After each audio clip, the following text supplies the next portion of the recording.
Hi friends, this is Dr. Shikha Gupta from Diva Hospital and IVF Center Jaipur. आज मैं आपको एक topic के बारे में बताना चाहती हूँ जिसके बारे में बहुत सारे लोग क्वेश्चन करते हैं कि उनका पीरियड का फ्लो कम आता है।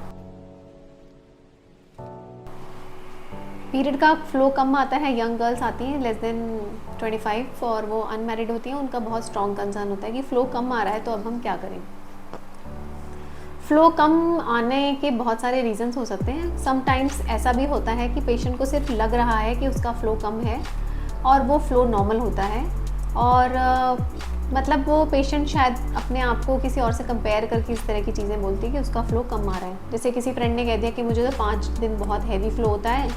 पर डे मुझे 3 पैड चेंज करने पड़ते हैं, और वो कहती है कि मेरे को 3 दिन आता है और मुझे एक ही पैड में काम चल जाता है। तो that way sometimes it could be out of comparison. Second होता है कि पेशेंट्स को यूट्रस में कुछ इन्फेक्शंस हो गए हों, इन्फेक्शंस होने की वजह से यूट्रस अंदर से डैमेज हो गया हो और उसकी वजह से फ़्लो कम हो जाता है। And third possibility is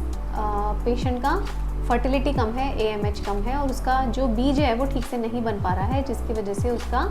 flow कम आ रहा है। तो जब भी रिड्यूस्ड फ़्लो का पेशेंट हमारे पास आता है तो हम प्रेफर करते हैं कि पेशेंट के फर्टाइल पीरियड में हम उसकी एक सोनोग्राफी करें और ये चेक करें कि उसकी यूट्रस की लाइनिंग कैसी बन रही है और उसका एग कैसा बन रहा है, उसका यूट्रस कैसा है और उसकी ओवरीज हेल्दी हैं कि नहीं है। सोनोग्राफी जो हम फर्टाइल पीरियड में करते हैं उससे हमें बहुत इन्फॉर्मेशन इस तरह की मिल जाती है। और अगर पेशेंट की एंडोमेट्रियल लाइनिंग 7 mm से ज़्यादा है, हेल्दी है, ओवरीज अच्छी हैं, उसका एग अच्छा बन रहा है, तो हम पेशेंट को एश्योर कर देते हैं कि आपका जो फ़्लो आ रहा है उसके लिए आप बॉदर मत करिए, आपका वो फ़्लो और आपकी जो यूट्रस की रिपोर्ट है वो बिल्कुल अच्छी है, तो आपको अपने रिड्यूस्ड फ़्लो के लिए कोई भी मेडिसिन या चिंता करने की ज़रूरत नहीं है। अब मान लीजिए इस सोनोग्राफी में पेशेंट की ओवरी स्मॉल आ गई और पेशेंट का एंट्रल फॉलिकल काउंट मतलब एग्स का काउंट कम निकल आया, तब हम पेशेंट का एक ब्लड टेस्ट कराते हैं जिसका नाम होता है सीरम AMH। अगर यंग पेशेंट का AMH less than 30, I would say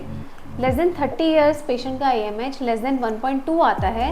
तो वो लो फर्टिलिटी सजेस्ट करता है, जिसमें कि पेशेंट को शायद जब भी वो प्रेगनेंसी प्लान करे तो उसको प्रेगनेंसी कंसीव करने में डिफ़िकल्टी आ सकती है। तो ये फिर हम पेशेंट को बताते हैं। अगर लड़की अनमैरिड होती है और उसको फ़्लो कम आता है तो हम उसे एग फ्रीजिंग का भी ऑप्शन देते हैं जिसमें वो अपने एग्स फ्रीज करा सकती है। And third is the reasons related to uterus, मतलब यूट्रस में कुछ ऐसी बीमारियां होती हैं जिसकी वजह से पेशेंट का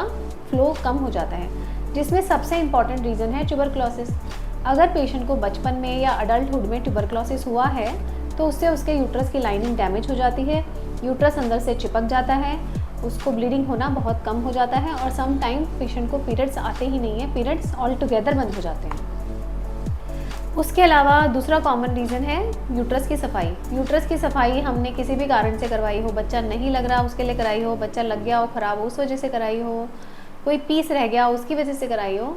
तो जो प्रोसीजर होते हैं गर्भाशय की सफाई के वो जनरली ब्लाइंड प्रोसीजर होते हैं। डॉक्टर को उसमें गर्भाशय के अंदर दिखता नहीं है, तो कई बार ऑपरेशन के दौरान ब्लाइंड प्रोसीजर होने की वजह से अगर हम एक्सेसिवली यूट्रस को स्क्रैच कर देंगे तो उसकी वजह से गर्भाशय की झिल्ली ख़राब हो जाती है और गर्भाशय अंदर से चिपक जाता है, जिसकी वजह से पेशेंट का फ़्लो रिड्यूस हो जाता है। जो इस तरह के प्रॉब्लम्स होते हैं जनरली अगर वो माइल्ड प्रॉब्लम है तो हिस्ट्रोस्कोपिक एडिशियोलाइसिस मतलब दूरबीन द्वारा गर्भाशय के जाले हटाने से पेशेंट की गर्भाशय की झिल्ली बनने लग जाती है और पेशेंट का फ़्लो फिर से नॉर्मल हो जाता है। अगर पेशेंट के गर्भाशय में किसी भी तरह के जाले बन जाते हैं किसी भी कारण की वजह से, तो उससे बच्चा लगने की संभावना भी मरीज़ की कम हो जाती है। उस केस में फिर हम लोग पेशेंट को ये माइनर सर्जरी कराने के लिए बोलते हैं, जिसमें माहवारी के रास्ते के द्वारा ही दूरबीन द्वारा गर्भाशय के जाले हटाए जाते हैं और उसका यूट्रस पहले की तरह सही कर दिया जाता है। ऐसा नहीं है कि सभी केसेस में वो 100% सही हो जाएगा। कुछ पेशेंट्स जैसे ट्यूबरक्लोसिस के मेरे भी हैं जिनको मैंने समझाया हुआ है कि सब कुछ करने के बावजूद भी तुम्हारा गर्भाशय जो है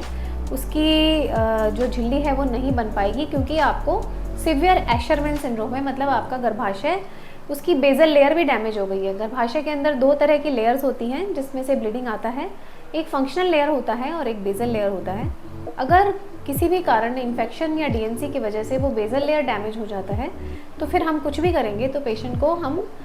यूट्रस नॉर्मलाइज नहीं कर पाएंगे, और अगर ज़्यादा डैमेज होता है तो पेशेंट को सरोगेसी भी ऑप्ट करना पड़ सकता है, क्योंकि वो पेशेंट जो है वो उस यूट्रस में कंसीव होना उसके लिए ऑलमोस्ट इम्पॉसिबल है।